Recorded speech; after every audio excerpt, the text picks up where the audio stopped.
Good morning and Good welcome morning. to FYI for your information. Welcome. I am Joanne alongside Sharon Duncan, and this morning we are with you Wednesday morning. So happy to be back here. Hump Day Wednesday, Yes. Wednesday 18th of May 2020. Hump Day, I feel perky. Yes.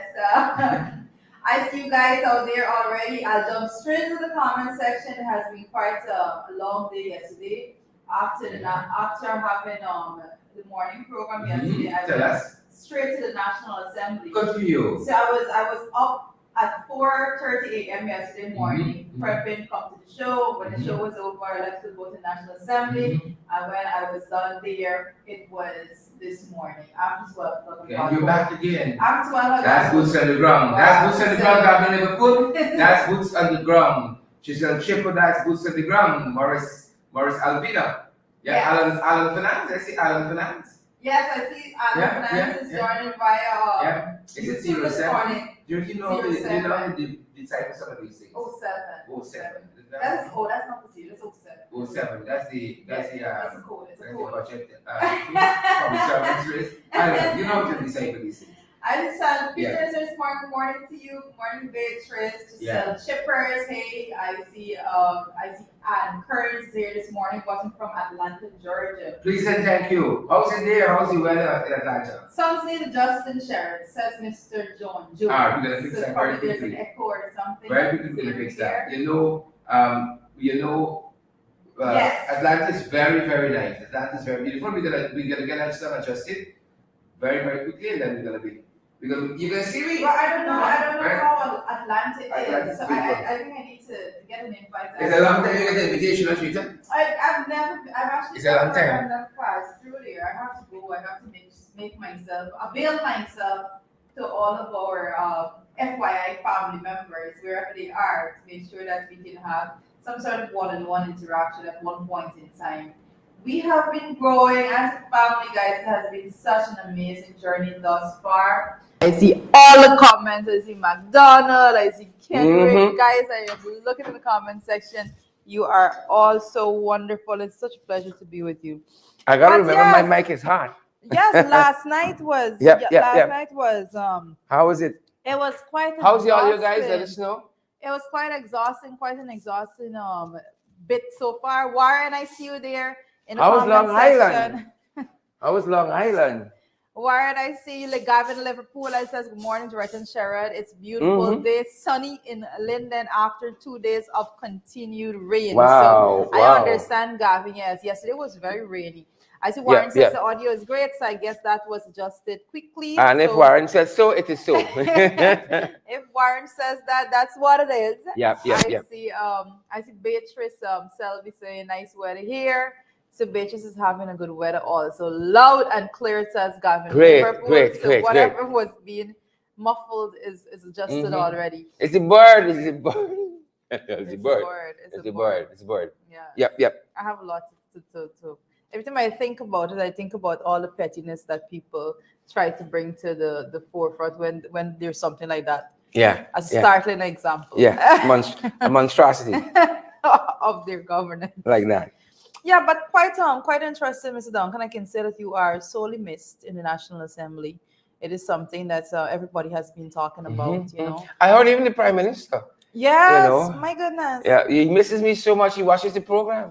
Guys, Mark Phillips yesterday in his presentation could not help but speak about In the Ring. You know, he couldn't help himself. You know, In the Ring is first and foremost on the top of his mind. He's right there. Yeah, somebody send the clip to me. We're gonna show it later on in the evening.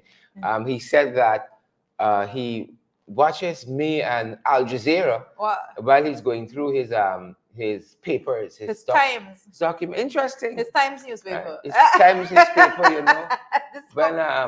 When the Prime Minister of a whole country, you know, chooses to watch you.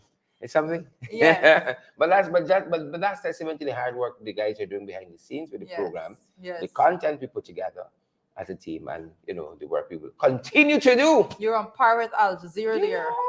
Who knew? Who knew? Oh goodness, Who knew? it is what it is. We out here, we out here, we outside people, we So outside. much, so much, Yeah. but quite an interesting day yesterday, and we're gonna be bringing as the program go on bits and pieces of what transpired Mhm. there in terms of bringing the information, and more so breaking it. A lot of times, a lot of things get Mhm. slipped through the cracks because of the chaos that is in the National Assembly Yeah. as opposed to the structure that one would expect to see there. Jury's still keeps getting better and better. I don't know. I think Like it's right profession- there. There is this thing that when Right? you consistently do something, you You improve. yeah. You improve You should over improve. time. Yeah. You should. Not everybody improves because Oh, this government's true, been at true, this true, 18 months, and I ain't think. I tweak it. I No, don't no, know. no. Sometimes if the I water's see a why. little too hot, Mhm. when you mix it with the milk, it's Mhm. not right. So you have to get this The nice balance, taste, yes. the balance. You know, I can understand why John came one day and he hasn't got home since. One day coming, got home since then, right? But it's just to get it right. And you know, if you do it, like if you're putting, milk, you know, we use a lot of powder milk Yeah, we do. where we are here. But if you add powder milk, Mhm. like you add it to that coffee after you've mixed the coffee in the Mhm. water, right? It comes out a little lumpy. You got to know just Yeah. how to do it. Yeah, you have Just to how have you a mix. good mix. I find if you mix the milk first Mhm. and then you put the coffee, it comes out differently. I think I think it has to do with the temperature of the water. yeah, it has that right balance together. Right? She's getting better, Mhm. you know, and even I'm for preparing using, for the send off. you're preparing for it. It's coming. It's coming. I think Warren will agree with me. It's coming. It's strange enough. I You can't. know. I'm here sitting stunned if I ever made any coffee for Mr. John. Uh-huh. You know, I don't think so. After the first cup, you know, you forget the coffee. No, I didn't think I ever made any. Like I remember this Yeah. fella told me. He said you got a cologne. He has a cologne. When you use a cologne, you don't need words afterwards. You don't need words. Oh wow. Once you put on the fragrance, that's it. Warren said home is where the heart is. Aye, You that's see? it, Warren. That's it. Warren knows this. Right, thing. that's it, Warren. This is big people Yeah. talk. And when Warren talks, Warren, if it's the same Warren that I know, folks, you know, we fast bad, we mind all we viewers business. We mind y'all business money, y'all mind ours. Warren has been married for a long time. Yes, that is Right? true. Warren has been married for a long time.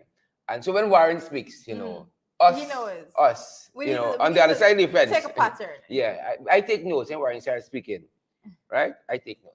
Yeah, how do you do it? You Yeah, know? how do you do it? What is the secret? Right? Some people were made for each other, Twitter. Yeah. Some people, But I think know- Warren would actually come back and say that it takes work.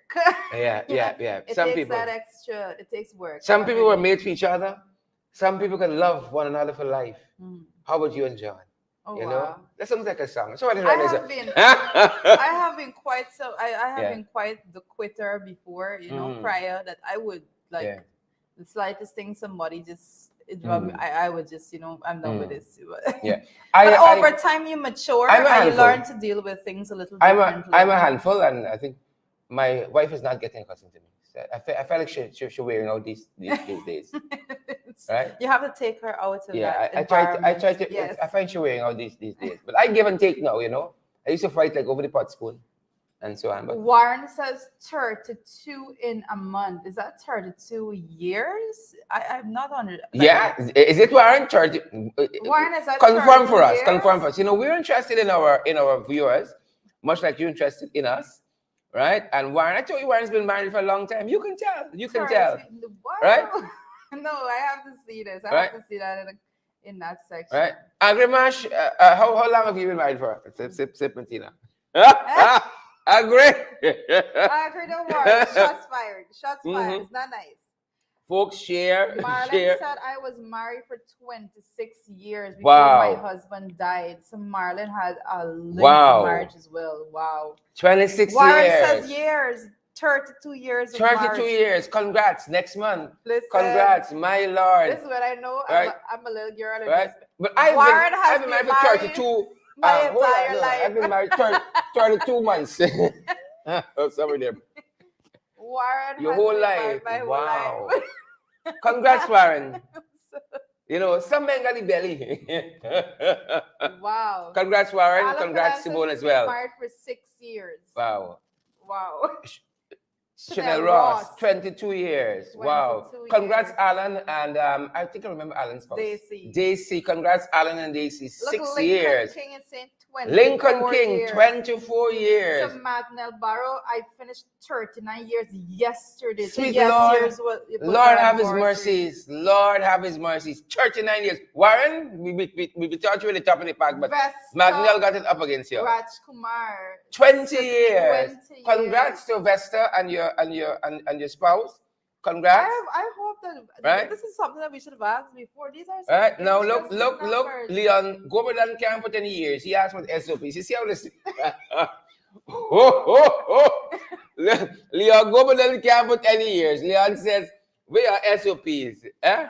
Chiselle Shepard says 8 years. Wow. Floyd Johnson 31 Wow. years. You Floyd, you coming up on Warren them, boy. You coming up on Warren them. Agri says LOL. Come on, Agri. Don't let me know. Represent Agri. Represent. Pierre Zamat says 20 years before my wife gone to the angels. Oh, our condolences, Pierre. Yes. Yeah, 20 years. Beatrice is saying the 16th of April made 43 years. Oh, wow. Well, now. so much Warren and Everybody Magnell, 43 years. Beatrice. Oh my, that's Wow, something. how does that happen? I want to know myself. What's the does that secret? happen? What's the secret, folks? A long good relationship. Kwesi Caleb is saying 24 years. Good job with that. Good Wow. job. Margaret, don't let me down. Margaret Nelson. Represent Margaret. Represent. Share the live. Congrats to Kwesi and spouse. I'm going to challenge Edward from the Bronx to say how long, if married, how long. I see Edward keyboard stick Peters, Laverne Peters. Yes, 33 years. Congrats with that. Sherry Baskin Greenwich, 20 years. My Lord, we rack up some years. I think we managed about 500 years in marriage. Vesta is saying 29. Ingrid Crawford, 44 years come December. Goodness. Oh my God. Laverne Peters, did I get that? Laverne says 33 years. My Lord. We got mature people. This is it. Margaret Nelson, right? 42 years. If I hear some people say, I like this family. Wow, this a is mature good. family. But I take your notes now. Me too. 42 years. I think the highest was 49. The 29th I'm of going to February. I'm going to start treating anything to do with relationship comments very seriously. Yeah, because these people now saying, you ain't thinking nothing now. You ain't thinking nothing. Right? So, what's the secret? That's what we want. We have to write a book. We got to write a book here. Congrats, guys, you and your spouses, Let us know what made it work. wow. I don't even know how we come to this discussion now. I'm trying to find my way back. But I don't know, but I think this is very interesting. Yeah. But it's good to know that I think one of the takeaway I can get off of this right now is the fact that I see him Isola is in 46 years next February. Congrats. Isola, has been. Yes, I think 46 years. I think the takeaway that we probably can get from this is the fact that marriages seem to have worked. Like whatever was for a lot of people, whatever was a recipe prior was good ingredients. Awesome. And I think that while we always commend social media and those things and talk about the communication age, I think that there's some research out there, guys. Remind with me. GT Boys is 0 years. There's some research out there that actually puts the fact that the communication, marriage is all together. There's a little bit of a threat to relationships by the ease of accessibility to persons and the ease of access of influence into your private life at this time that you're in. So it's very difficult. So whilst we have information age being there's a lot of pros, then there's negatives that comes with it also. So we have to be very careful how we're doing. When I was young, I used to listen to a pastor, and he says that in his estimation that to make it work, to make a good marriage work, you have to figure out whether you want to make it work or you want to be right. But I actually listened. You want to be right or you want to make it work? I actually listened to a lot of relationship advice, and it comes like one of them was stuck out to me is that someone was saying that when you're getting married, you have to prepare your mind to forgive each other, because there will be disappointments. So you have to continuously forgive each other for things that may not be up to your standard, what you would have preferred, and all of those things. So I see all the comments of trusting each other, and so Warren says if it's friendship first, and I think a lot of times today we lack that. It's a lot more rushed as opposed to having that gracious time of developing all that. But I always tell people, I don't think there should be a big separation as to what you do with your friends as opposed to what you do with your spouse. Your friend is supposed to be in that similar category, that you are relaxed and comfortable enough to hang out and have fun and things like that. So a lot I can listen to them boys 49 years and I listen to y'all. But guys, congrats to each and every one of you who've had a long marriage. It means that marriage is still working. That's what it says. I'm very happy to be associated with persons that have found this little trick. And I have often, I often, this is one of the things I always go after when I hear people have been married for a long time. How did you make it work? That's always fascinating to me. Naomi said, Doretta never listened to relationship advice. There are a lot of variables for everyone. Yeah. That I can agree with Don't also. that. Right? But there are some best practices I think you could take from folks. Yeah. There are some best practices you can take from folks because there's a lot of overarching things, especially in relationships. Is overarching. It's everybody, men, women, so many similarities in all those things. But this, how you're brought up, I think, Christianity would say about being equally or unequally yoked, right? So all of those things, not necessarily meaning by faith alone, but in essence, your beliefs, your moral standard, and all of that. Some people like politics, some people don't. Yeah. How do I even look at somebody that doesn't like politics? Yeah. When I'm in the helm of it. We would have an argument every day. You know who's married to? Mark Phillips is married. Oh, okay. I could imagine in the evenings, Mark got one TV home. Mark's wife is Mignon. Mignon wants to watch something on Netflix, and Mark was watching Rick. I mean, so many people say, 8 o'clock in the night, just broke up with marriage. I can't get my husband, I can't get my wife. You broke up a lot of marriages at 8 o'clock in the night. So that's not our intention. That is not. That's not intention. That is not Shakira. That's not the intention. At all. But that being said, we got kind of quite a couple of things on the morning papers we want to draw your attention to. We hope none of this broke up the marriage, but quite a couple of things. If anything, it says, you know what, we got to stick together because look at these times. Look at these times we live in. Times tight. Things tight. We gotta weather this storm. Doretta. Okay, so the first thing I want to know is in the morning paper is the fact that the government tables industrial hemp bill. I have noted about the hemp bill, and I want to say at this point in time that I'm very much suspicious about the way in which it is being modeled, crafted at this particular time. This is my personal opinion. I just want to put that out there. Right now, this was tabled yesterday. We haven't had a chance to examine it in totality as yet. We will definitely be going through every line of that bill. But then my issue is the framework that is being utilized as is being displayed on the surface right now. Proposes regulatory authority, and then it goes to fine and jail terms for persons that may want to cultivate that are not authorized to cultivate. And we know the administration that we're dealing with. And when this administration speaks about regulatory authority, we know that if there's anything that they are known to do is to gut any aspect of transparency, good governance, accountability altogether. And whenever they talk about these bodies and authorities and so on, it's usually handpicked persons that they put to do their bidding. So I have to be going through the framework that is being designed. I'll do that as soon as I'm done with this program, because this is something that I'm most interested in, especially after the comments came from Air Finale that, the person that have been cultivating marijuana and so forth, they have the technical knowledge, and he would be meeting with them to see, and all of those loose comments. But when the rubber hits the road, then you hear about fine and jail term.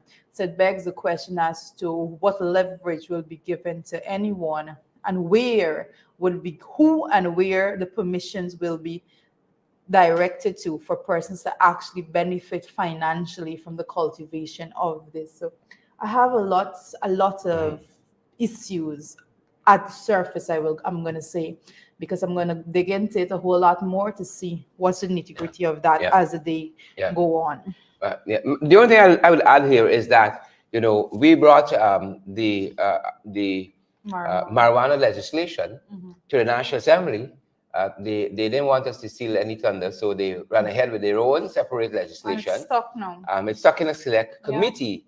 I would have loved to see the same kind of enthusiasm they put in the marijuana legislation, the ganja bill. We say freedom do it. That they're putting here in that process. Yeah, because listen, what's going to happen is if this goes forward, I want to be just very direct.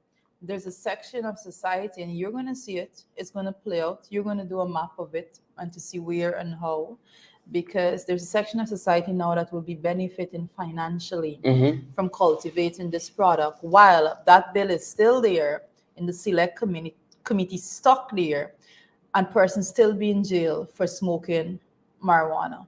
I want that to resonate very specific with personals, and the regulatory authority I have, as it is, absolutely no confidence of any semblance of balance and good governance and transparency altogether, because of the track record of the individuals that we are talking about. Correct. I see Penelope. I know they're 43 years out there, so congrats to you. Penelope, yes. 43 years married. Congrats, Penelope and spouse. Penelope Howard. Mr. Howard, congrats. Yeah, but this is something, guys, we have to be very circumspect. Sometimes we need to put on our analytical hat of every single thing that is brought before us. This is no joke. This is no joke. It is not okay for the marijuana bill to be stuck in a select committee when a new bill now is being tabled for marijuana cousin, as I would basically refer to him. And speaking about giving permissions for persons to actually cultivate and financially benefit when there is still jail time associated with persons smoking a joint. So I have serious issues with that altogether. And I think the divisiveness will be further magnified based on what I'm seeing on the surface. Again, I'm saying I'm going to be diving into the actual. Yeah, and I think this is also brewing on the morning brew. We got this too. Yes. What else we got on the morning papers? I see two persons are actually pleaded guilty to the manslaughter in Perry Mars case. You will recall, guys, this is how many years ago? I can't recall, with Mr. Mars being murdered. Two pleaded guilty to the manslaughter in Perry Mars case. It has been years, and I think that we are as a community, we are still looking for some bit of closure to this matter altogether. So we definitely will be following up this as it continues to bring you more up-to-date information of it. Yeah. What are you seeing on your another issue? Thanks for asking. Another issue here is that the breakdown fire. Remember that infamous fire, the breakdown police station. The lighted the sponge in the wire. Yeah. Lighting the sponge in the wire. That fire, we're being told, has amounted to some 104 million in losses. Some people are disputing this figure. They say, 104 million assets in the whole building. In the building, right? But they're still claiming 104 million in damages and losses according to Ropes and inventory. According to Ropes and Ben. But we still love, I think, the formal report in that matter, because they had said the gentleman had confessed, having a wire, light, and a sponge in the cell. And then the guy himself had said he never confessed to anything, and then his attorneys had said that. And initially, Ropes and Ben had said it was people from the US. But then they said this prisoner had confessed, and then the guy said he didn't actually confess. There's that.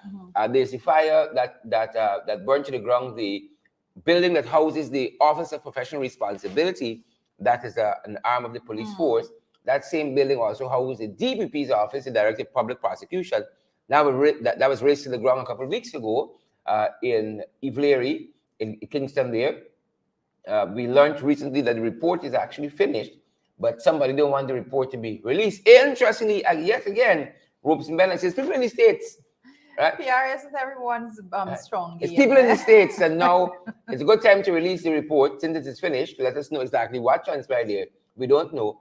And quite recently as well, you had that fire, Ivleary Central. Folks say that's the area where they keep the confiscated cocaine and hemp and marijuana and that kind of stuff. And we're going to wait for that report. Well, if the one from down the road taking so long, imagine how long this one will take before we know exactly why. But, it's strange. We live in a country where buildings burn like that, public property burn like that, and it doesn't seem in the public interest for us to know exactly what transpired there out of these reports. Yeah, because there's no interest in transparency. Yeah. There's no interest in regretfully. Regretfully. Up to now, I think the question was asked by Mr. Kemraj Ramnatan when it comes to all the accusations of blatant fraud, that was being committed with the $10 billion that was intended as flood relief money for the farmers. And Mr. Ramnatan said publicly, release the names of the farmers that got the money. Clear your name since you're saying that it was the names of the farmers and the amounts. Release it, exactly. And the amounts in the name of transparency, and as you said earlier, accountability, good governance. Where is a website that persons could have gone and applied and seen who got through and who did not, and what amounts were allocated to them? They can't do that because they know it was done through a corrupt mechanism, and that's very much so. Everything. And I'm happy you mentioned that, because in our podcast day before yesterday, we have a podcast Below the Belt every day at 12 o'clock. We're on with our podcast. We were talking about 2 years of protests and 2 years of discontent, and we were replaying for folks some of the protests that have happened over the last 2 years, and we had people who submitted voice notes to our program in which and contributions to our program where they were saying they still got a pink slip in the hand. That is correct. They still got a pink slip. In addition to that, now we see announcements made for a new set of money to be sent. This time they're saying they're aiming it at the Riverine and hinterland communities altogether. And I And just yesterday, again on our podcast, people were saying, why not the whole country, since all of we suffering due to the high cost of living now? But my thing is, with all of it, they have this thing that they do.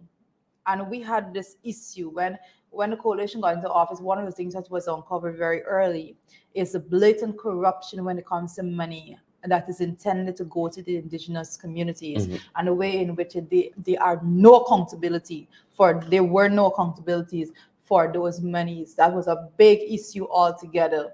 So I don't buy it. I don't buy it when you're saying you're going to communities and just giving out these monies.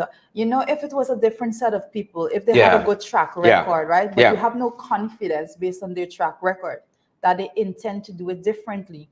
Don't come and say that, we're going to do it the right way. Just the way in which they've been doing it every single time they've been handling money to the indigenous community. It is always done through a corrupt way. It is always some feedback and lashback for some boys somewhere, and shortchanging the community of the actual value of the monies that are intended to go to those areas. And again, I say that I have no confidence in them to do it the right way now. So don't just come and parade yourself with the headlines that it's going to be for the Riverine and indigenous communities, because God knows, and when you go to those communities after the fact, you will hear how many persons did not get and how it was done in a discriminatory manner and all of those things, because that's the people that we're dealing with, and that's just a fact of the day. Yeah. And I think, I don't know if it's directly related to what you have said, but I heard coming out, and we're going to talk about some of this later on, of the Public Accounts Committee. A lot of overpayment seem to have happened in some of these interior locations in the past under this current administration. Lots of overpayment on contract or advance payment, something to that nature. Which goes back to this whole issue of accountability and the track record on accountability and good governance and transparency as well. And so we have no real hope that anything different is going to obtain now. And again, some folks called us from Region 6, and they're very upset. And I thought initially this is what's going to happen.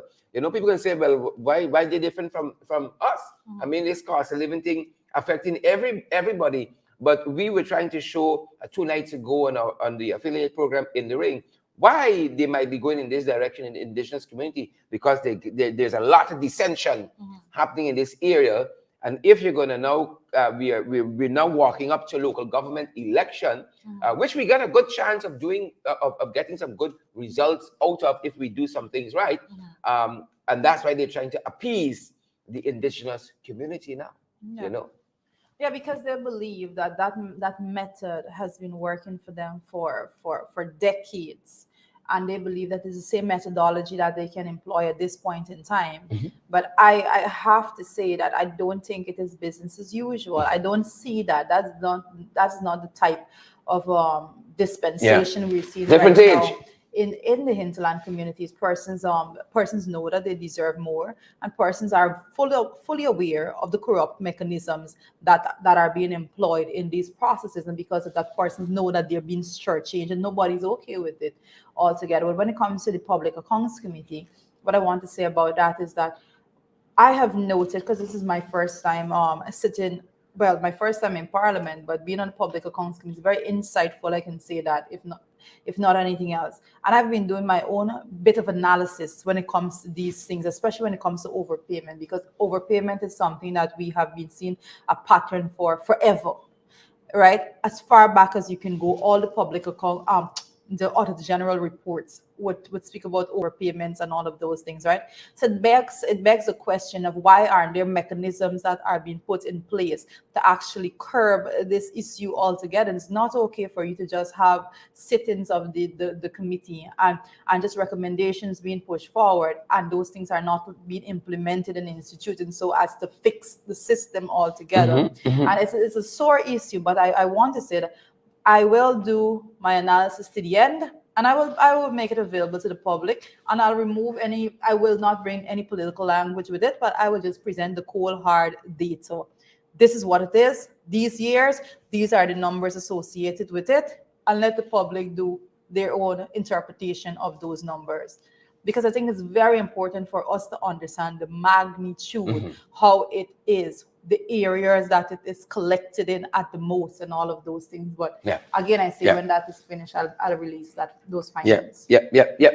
And we got some things trending we think you guys all know about. And as we get into this segment of our program, Deborah Clark and Leslyn Clark, is it Leslyn? Leslyn Charles and Maureen Coppins and Gwyneth Anderson, Paul Passad, share the broadcast, smash that emoji button for us, guys.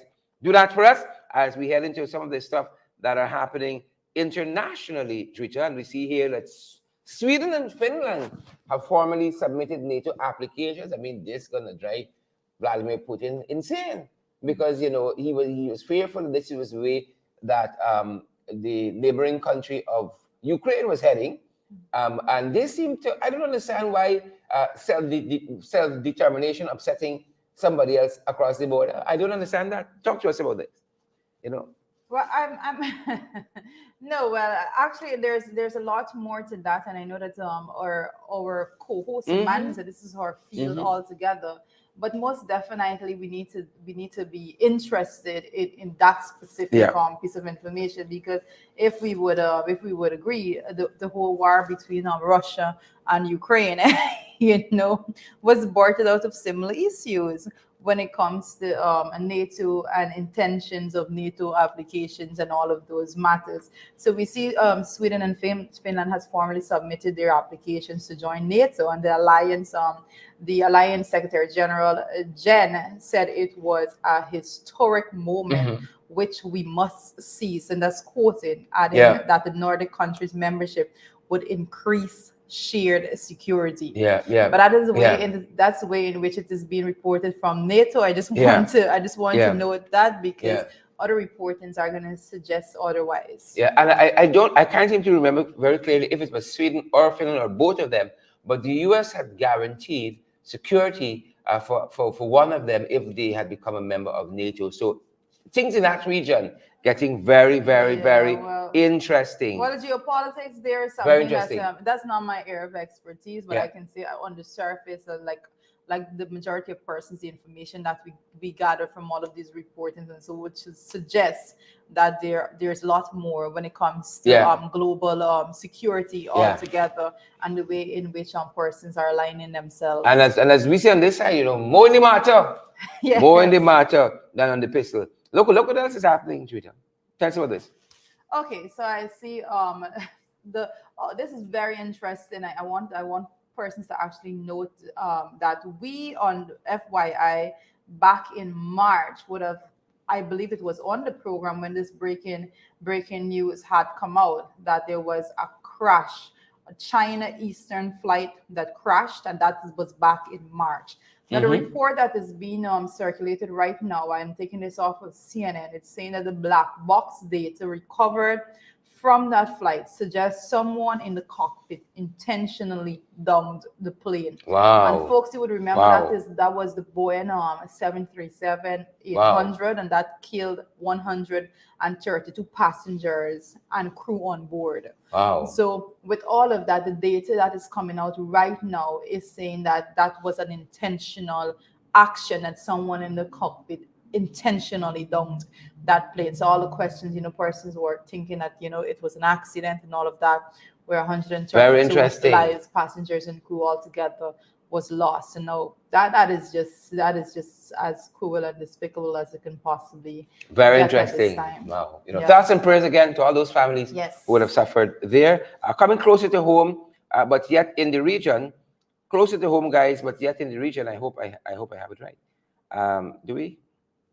Hope you have it right. Yep. I see Alan Fernandez in Turkey says they have to call the rebels in Turkey terrorists before they are allowed to join NATO. Like I said, more to the more in the matter. More in the matter. Thanks, Alan. Thank you. Yep. Sharon's gonna take this one. In the region, but yeah. Passed to jail in the Turks and Caicos for rape of some young girls, some of us, I want turn in the morning, I know some people having breakfast and so on, but while some of us got the flag flying high in overseas territory, in the diaspora and so on, some of us, not so much, and this is one of the things we're picking up, look, we carry bad ways with us all over the place, But I want to listen. I want to see this. My mother, I got this from my mother. I can put it out from the very start. And I adopt that same principle and thinking. A lot of times we go to, we hear churches, and I'm being specific with churches right now, that persons would say, you don't go if you have an issue with the conduct of a pastor, if you have an issue with the manner, the behavior pattern altogether. Then there's a lot of persons that would tell you, when you're going to church, you're not going to look to the pastor, you're going to look to God, let the Bible be your guide, and all of those things. I say no. I got this from my mother, like I said, and I agree with her 100%. I say no. When someone is in that position of influence and authority, they take that position with the responsibility and knowledge of that responsibility that they are supposed to be doing the right thing. So don't tell me don't look to the pastor. If the pastor don't want to be in that role as a pastor with persons looking to him with that sense of leadership and that be in that figurehead that people can go and look up to, then don't take the seat. I know I'm not accepting any excuse that, the pastor is human. Nonsense. Right? Don't give me all of those line of excuses for me to just forget about the blatant wrongdoing that some of them do. I have issues with it. I have. Well, there's a lot of stuff happening, and this is not only. It's not only in the, I think, the Pentecostal church or this kind of denominational thing, but I think right across the spectrum, whether you talk about Christianity on the whole, you talk about Hinduism, we have endless situations that we have reported in which the priest was known to rape young girls and all of those things. No. We do not just cover it up. We do not just make it acceptable. I think I heard somebody put it in this way, we live in an age where our heroes fail us. And you press to espouse certain values and so on. And then when people see some stuff happening. I mean, there's not only Turks and Caicos involved, Guyanese. Right home here, we saw videos splashed across social media with pastors and bishops and popes and all manner of things. And it gives people, when you hear people are reluctant to say, I ain't going to no masjid, I ain't going to no temple, I ain't going to no church, I don't have time with that. It's based on what they're seeing. One of my favorite churches, to watch online is Hillsong. And Hillsong went through, their own throes of lots of challenges, to put it simply, and lots of other places too. It's that kind of age we are living in, and stuff like this here don't help. It's right in Jamaica recently. We saw that pastor, that quote unquote cult, where people try to take their own lives and all kind of stuff, or they try to cut people's throat in that church, all kinds of foolishness, and it does not augur well to people who put their faith in a higher being, especially within these different religious contexts. At all. But when you're in these positions, I say when you are in these seats, this is not about you. Rape on the whole is unacceptable. Right. On the whole. And then when you put it in this context where somebody's in a position of influence, But it makes it even worse. My issue is that there are too many. I don't want to hear me out on this. There are these cases we are seeing here in the media. I'm glad that it is where it is somebody actually being prosecuted by the law for this. But I am saying that people have been covering up for many religious leaders when it comes to similar situations. Oh, because it's a pastor, you got to talk about forgiveness and the Bible and all of that. And all of that, no, I say no. That's not the way in which it should go, and it brings so many questions as to how we uphold certain characters. Yeah, but I'm not in disagreement with you at all. I'm saying across the board, rape cannot be acceptable in no context. In no context. In no context. But that's what I'm saying, because rape. Let me break it down a little bit more, and especially when it comes to statutory rape. And let me just start from that position. Statutory rape, grooming, it begins at that point and all of that. I am saying that there are too many situations that do not come to the light, right? So a lot of times when people think about rape, they think about the brutal somebody, hold down somebody and all of that. And they don't think about the context of the way in which people in these positions of influence and authority manipulate, groom, and just set up young girls and boys too, and make sure that they get into their minds, and then there's a statutory rape situation that is being faced. There's some of them are worse and more beastly. Some of them in government, you had one guy saying the other day at a forum that he was listening to some tape with me on it with quote unquote verbally assaulting some journalists, and I would say I've heard you in a lot of tapes too, right? In this context here, in this very context, we can talk about that. In this very, very context.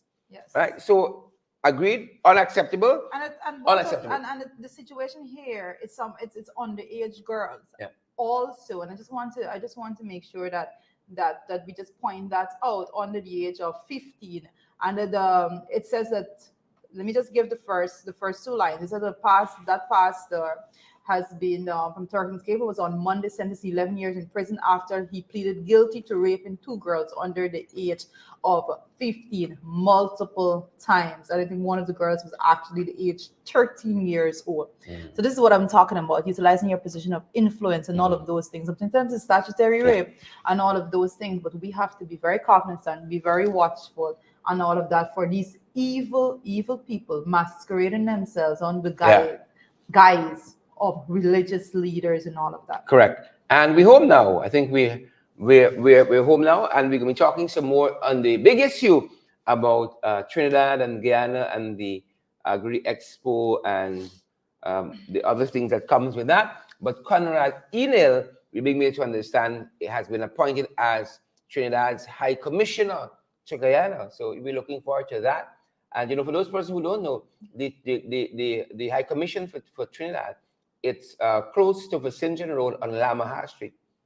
Close to Vicinjon Road on Lamaha Street. That's where the High Commission is. Because I know sometimes people are always calling around asking, where's the High Commission for Trinidad? Where's it? And I saw it neatly tucked away there, close to Vicinjon Road on Lamaha Street. And Conrad Enel, Enel is the new High Commissioner there. And, we wish him well. Welcome to the rough and tumble of Guyanese society and Guyanese politics. Yeah, well, I have to say welcome also. And certainly have your work cut out for you, Yep. but Yep. most definitely all trainees in Guyana. So we need to encourage them to go utilize that office space, make sure that they seek assistance when needed. You have the commissioner here, so make sure that he is moving ahead and all worked out. Moving ahead, and this is what we were talking about early on. And you know, we've had this discussion that the government has tabled this hemp bill and all that comes with it. And let's see where it goes. Let's see where it goes. I think there was there agreement yesterday that it came up for the first reading. Yes, the first reading. So that it's and listen, this specific bill, I'm putting it out there. I believe that this specific bill is not going to be going to any select committee. Let me just put that at the beginning. I don't see this bill being sent to a select committee. I see the way in which they are dealing with it is that they are going to be pushing it forward, and they wanted to surpass that of the marijuana bill, because they were not going to table a bill when it comes to marijuana. They only did that so because you tabled one, so they wanted to overshadow that to come back and say, and then they're going to take it apart in the select committee. But I see the urgency of them coming with this. I see them making sure that it is on the top of the agenda when it comes to their interests. So I don't see this being sent to a select committee. Correct. If the need is there. Correct. And that being said, we see a condo bill as well was passed yesterday. You know, the condominium bill was passed yesterday in the National Assembly. You know. Yeah, the condo bill was passed in the National Assembly for quite a hefty bill, and I think the speakers did put over their point quite clear. But again, and I want to say that we go to the National Assembly when we see something as being progressive, and so we have no issue in lending support. But there's always aspects of it that you have to critique. There's always they always get something in there, a little thing in there, a little thing, you know. So the specific issue that I saw with that particular bill is the fact that that the direct control and the fact that those things have to be passed through the minister. Why is it always this political filter? Why can't it be left in the hands of the technical experts? Why is this political filter always necessary? Why is it a necessary component? Let me tell you something. If the PPP government was in opposition and that bill was presented as is, they would have paraded all over. But the minister want to do what they want. The minister wants all the control. You know, this cannot be accepted. But they believe because they're the ones sitting there, it's okay for them to come and do this in that manner. So that was clearly articulated yesterday. I think Miss Ferguson made her points very clearly on that specific bill, and I support those positions as well. That it's not everything that you see you have to put that political filter on.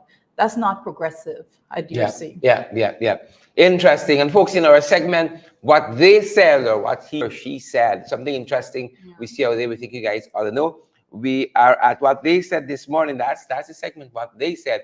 And we're picking up some comments coming out from a letter writer in today's Starbuck News. Interesting comment, and it's right up to it is alley, where the Public Accounts Committee, where it is a member, is concerned. And this is what I think Shamshun Mohammed had to say in Starbuck News just this morning, that officers appearing before the Public Accounts Committee are ill prepared. And I've witnessed some of this committee meetings virtually, and I tend to agree. And here is what Shamshun Mohammed says. He says, it is a matter of deep concern of folks, Asim Okro and Oswald Chance, candidly illegit. It's of deep concern that officials in positions and who assume office at the change of government when oversight body on government spending are unable to answer questions and provide explanations and clarity to queries. Their standing response, it seems, is reposed in the position that they were not in the position or the officer in charge at the time of the questionable transaction. The letter writer concludes, this is ludicrous and flawed and cannot be allowed to be the acceptable norm of response from incumbents. Once the position has been offered and the appointment formalized, the responsibility to find out and to know all dimensions of previous transactions and which to account is an expectation becomes even more important and crucial.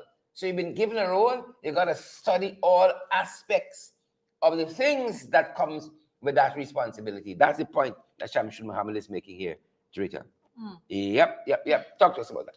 I can speak about this matter for hours. I think that he's correct when it comes to the fact that there's a lack of preparedness.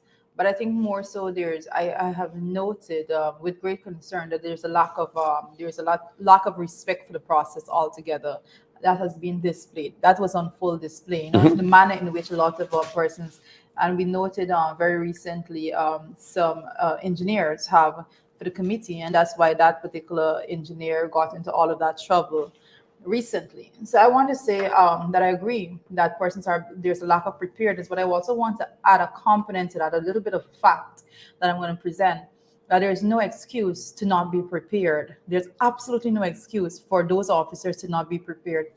Let me just explain this very briefly. The Auditor General report is something they're not seeing it for the first time when they come before the committee to answer these questions. They're not seeing these things for the first time. Mm-hmm. We are currently examining the 2017-2018 reports. Those reports have been available for years. And it's not an excuse for you to say, I haven't been there then.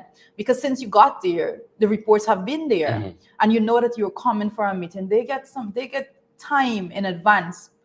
They get a timely notification of the meeting that they have to attend. And in addition to that, the audit office holds meeting with them prior to them facing the Public Accounts Committee. Mm-hmm. And in those meetings, the audit office would clarify X, Y, Z and say, well, make sure that you walk with these documents. So the audit office also have been at pains pulling hair. Can't understand why they would have had a meeting with someone a few days before and they are still there without the documentation that they were told to bring. Mm-hmm. So I see it as more of a lack of interest and a lack of respect for the process altogether, because a lot of those, practically all of those PSs that are coming there, and those accounting officers altogether are accounting officers that were put there under the current administration. They select these people and said that they want them there. And I believe that somewhere along the line, those persons it would appear that those persons are being advised to come and give a line of answers like, oh, I wasn't there, so I don't know, I didn't find it.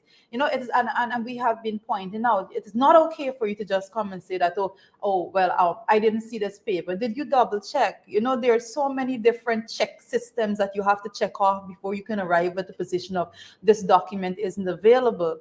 Did you check? Did you check with the audit office? Yes, this thing was reported in investigation for something. Did you do a follow-up? Yeah. No. Mm-hmm. But you're there because you believe that is a smack on your hand like that and you be on with your business. And no, I say that is not acceptable, because and the Public Accounts Committee, I must say this, when we are dealing with government money and the way in which it's been spent, we have to get to a point in which we structure the system in such a way that we're going to safeguard the country and the people. Indeed. And it's people's money. People's money. My goodness. It's the people's money. So that's where we are with that matter. Yep. And the big issue for today, guys, it's this, what they're calling an Agri-Investment Forum and Expo. And the first of the leaders invited was the Trinidad Prime Minister, Keith Rowley. Interestingly, it seems as though Jagyo has gone into hiding. Seymour George and Pamela Dover, Deborah Clark, good to see you. And is it Bia Kim Sumner and Paula Dover? Gloria Chester from Diamond. Gloria, how are you doing? Good to see you. And Ali Majid. Ali Majid is here with us too. Good to have all of you guys. The big issue today is this Agri-Investment Expo, Forum and Expo. And, Jagger seems to be missing. He don't miss these things. They don't miss a chance. Folks, you all know that. Don't miss a chance.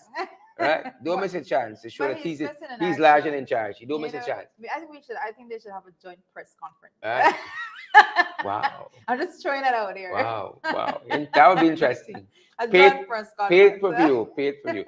What's interesting here is yesterday's editorial out of Stamford News at 25 by 2025 was articulating that we've had lots of these kinds of expos and and forums where agri is concerned and food security for the region. It's an important issue. and saying that, you know, we lots of them in the past have failed. But if we're really serious, serious, the success of it is not going to be determined the day after, right? It's not by the success of it is not determined by how many foreigners come, how many you know, regional leaders or world leaders come, or what have you, whoever were the invitees. The success of it is when you go back to implement, you know, the programs, implement the policies that you have reached, and that over time you can be able to look at it and say, you know, this started in Georgetown in 2022, you know, but and look how far we've come. This started in Georgetown 2022. Look how far we've come. Over time, he said, Starbucks News editorial said we got a good opportunity, right? The success is not the day after. It's not Keith Rowley come and Mia come and you got great speeches and all that. It's over time when you look back and you see the difference that is being made towards regional food security. Then you'll be able to say, you know, we did something. The difference that will be made for local food security for starters. Because I always make the point that we in Guyana, there are too many situations in which our people are starving. So I say that anything that is going to benefit us these are things that I always support anything that's beneficial to the people of this country, and I want to see where it goes and the policy measures that will be implemented to make sure that Guyanese are in the bracket of receiving the benefits from whatever mechanism that is set out as we move forward with this. Yep. But you know, the thing that looked like it was going to overshadow the forum and expo, if not yesterday, is the absence of the vice president, because at these forums, you know, especially where you have bilateral meetings, and as the Prime Minister of Trinidad, Dr. Keith Rowley, stepped off of the aircraft, he was ferried to State House, and they began bilateral meetings.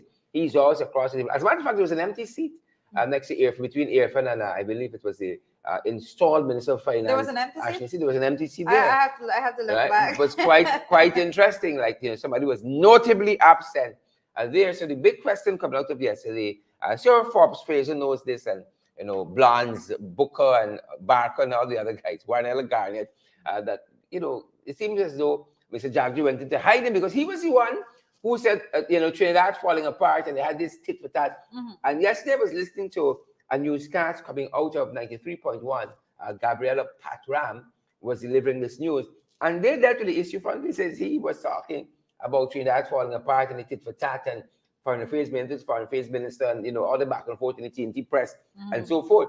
And you would think, you know, Jaggi might want to be out front and center and represent, but he seemed to have gone missing.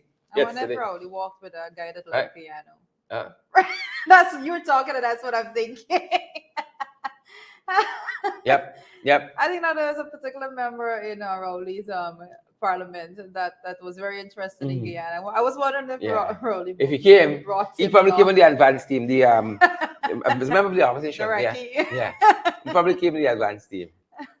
But that's what went down yesterday. You know, we were walking through some of it last evening. But no doubt, like Starbucks News said, if we organize ourselves well, and we're going to be following, you know, some of the outcomes of the forum and expo, the agriculture forum and expo. I'm gonna go. If they actually, and Starbucks News went to the point of saying, you know, institutions will have to, you know, pick up the baton and run with it, or else all we're doing here is photo op. It's just hot air, it's just talk.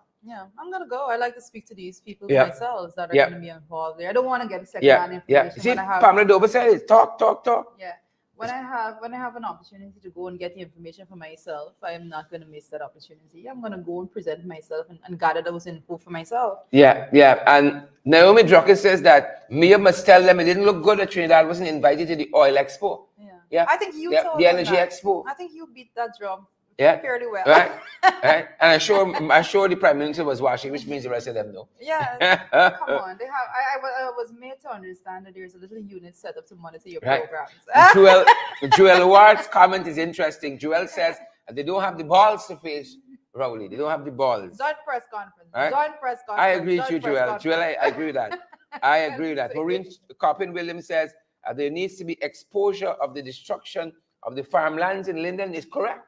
Yes. Correct. If we're talking about agriculture.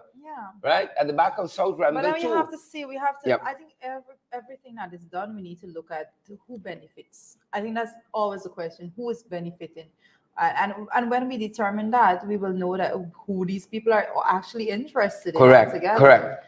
Fanfare. I see the words. I see Pamela Dover saying this is a fanfare, but we have a lot to keep our Agri-Marshall's eyes on. facts. And Joel says on the farmland issue, it's such a cruel act. Indeed, right? Suzette Washington says Papa had run-ins. The toilet called him. He couldn't face his superiors. I think one of the, if I'm not mistaken, I'm back to my memory right now when it comes to those outreaches that were had. One of the outreaches, a farmer was there asking for an access road to be pushed into the farmlands. And I think the response that was given to that person is, where are we getting money from? Where are we going to get the money from? But I'm not referring to the case when the guy was talking about a consolidated fund. I'm referring to another situation. This is specific to SC Quibble. When that question was asked there, that was the response given to him. So, there's very much of a distinction in where how you treat persons locally, as opposed to when you parade yourself as the experts in these areas. Correct. At a regional level. Deborah is talking about destruction of the mangroves. Deborah says, we need to talk about that. Destruction of the mangroves. When Anderson says he's still in the toilet. You're an easy. Henry Rodney says he's still got runnings. That's the people. That's the people talking there. That's the people. Marlon Thomas says wicked, stink and dirty. Where have I heard that before? Somewhere. I've heard it somewhere. Kind of. Yeah. Sounds good that we might use it wrong here. Yep. Good to have had all of you guys with us this morning. Lorraine Walcott says he will give the closing remarks. Mop up. Yep. Gwyneth Anderson says this is a sick situation, and at the GPO and GPO Ghana, I think it's post office. Ghana Post Office. Yeah. Lots of stuff happening. We often see it here. Show us a sector in this country that's doing something right. Show us an area in this country. Marlon says it's 11 months since her mom died and she can't receive the death certificate as yet. Yeah. That's a sore issue. Very much so a sore issue. And I think today's when you remove experts documents and you implant political personnel, that's what we do. That's what we have. We have a system in which persons are running agencies, bodies altogether that hasn't the slightest clue as to how they should go about the business of the day. That's the fact. That's the challenge we have. That's the challenge we have. Folks, we got hundreds of you watching us. We're so heartened by that you make this morning program your first stop in getting news and information. Folks like Indrani, Likram, and Leslie Simon, Liverpool, Marcia, it says Waits and Pamela Dover. All you fantastic, beautiful, uncontroversial, good-natured folks, same set, yours. You see, there's a lot of persons that's weighing into this when it comes to what's happening at GPO. Persons are talking about not being able to get birth certificate, not being able to get death certificate. And there's a lot being said that speaks volume for the manner in which things are happening there right now. Nothing irregular there. Nothing not regular. And we're going to continue to follow this. This is an issue we see all of the time. I've applied 2 years for my birth certificate. What's happening? I applied this amount of years. What's happening? And we're going to continue to follow this very issue here. And you said it's when you move the experts and you put in friends and family, friends and family and favorites. That's what happens. That's what happens. Yep. Guys, hundreds of you watching us. Do take the liberty to share the live stream, smash that emoji button, and Drita is finding out every day. This program don't run on water. These programs every day, she engages the management of this, what we do. We don't run on water. That's why we encourage you guys to partner with us. It goes a far way, and every cent you guys give to us, it's used to perpetuate these programs, to proliferate these programs. And it takes something, folks. You'd be quite surprised to keep the lights on, to keep the doors open. As a matter of fact, they've got some specific equipment that we need to acquire to do what we do in an even better way, guys. And I really want you guys to, over the next few months, to help us along, right? So whatever you send us will be able to help us to go in that direction, and also keep the doors open, keep the lights on. And we don't say it, we say in a braggadocious way, but we got Zelle, PayPal, Cash App, MMG. We're available via MoneyGram and Western Union as well. you need any guidance, 21st century, of course, you can message us on WhatsApp, 627-6963. Incidentally, that's our MMG number as well, 627-6963. We'll be happy to give you guys guidance. And, lots of folks have tuned in to our programs, and we want to keep them going. But again, it takes something out of us. There's some new equipment that we need to get. And we want you guys to help us to do this, to move in this direction, to broaden what we're doing here, and to just keep things going. Help us. 627-6963 is the number. Right. That is correct, guys. So we're so happy that you join us every single day, like Sherrod is saying. And we are so thankful for all the support that you give for the persons that always come through for us, share, contribute in every way that you do. I see Diane Gorzandi, Deborah, I see you saying, Deborah saying, be blessed. And I see Claudette Bovell Lewis is here with us this morning. So you making styles on me. I still here for you. I don't know, Sherrod, that's for you? Perhaps, I don't know. Claudette, no. We'll never make styles on people at all. We never make styles, right? Never make styles. Folks, share the broadcast, share our morning program, FYI. Share. Yeah, that's it. Just what Sherrod says. Just like that. That is what he says. I'll be going back to the comment section a little later to see if I miss any important questions. Vanessa Taylor, Gwyneth Anderson, Eileen Kelman, Loretta Argyle, Sharika, Candace. Good to see Candace, Rolandre Hamilton, all you folks. Beatrice Selby, of course. Take care. Have a great day. We can see you guys back at 12 for the podcast. Have a great day, guys. Yeah. That's it. That's our time.